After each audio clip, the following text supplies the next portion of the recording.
شيرين عبد الوهاب عامله فولو لمين؟ سياسه وفن ودوري ابطال اوروبا.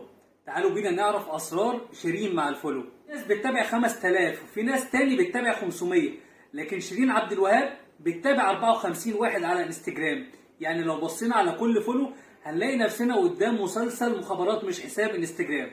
شيرين عبد الوهاب عامله فولو للرئيس المصري عبد الفتاح السيسي، لا وكمان عامله فولو لرئيس وزراء لبنان سعد الحريري. يعني اللي يقول لك الفن ملوش علاقه بالسياسه قول له شيرين عبد الوهاب عامله فولو لاثنين رؤساء.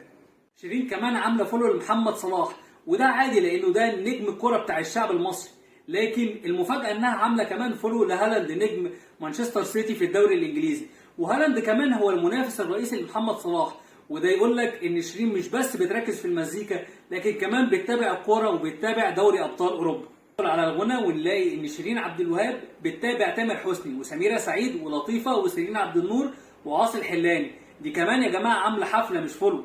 ولما نيجي عن التمثيل نلاقي ان شيرين عبد الوهاب عامله فولو لكريم عبد العزيز وعمرو سعد وشريهان ومنى زكي ومنى شلبي وغادة عبد الرازق.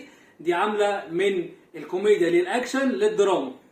بس المفاجآت مع شيرين مش بتخلص، دي كمان عامله فولو لبيونسي وجيسيكا ألبا وجينيفر لوبيز.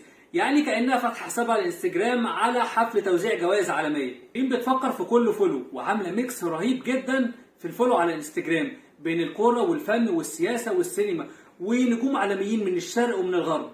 لو عجبتك الحلقه اعمل فولو ولايك وقول لي في الكومنتات انت عامل فولو لمين. سلام.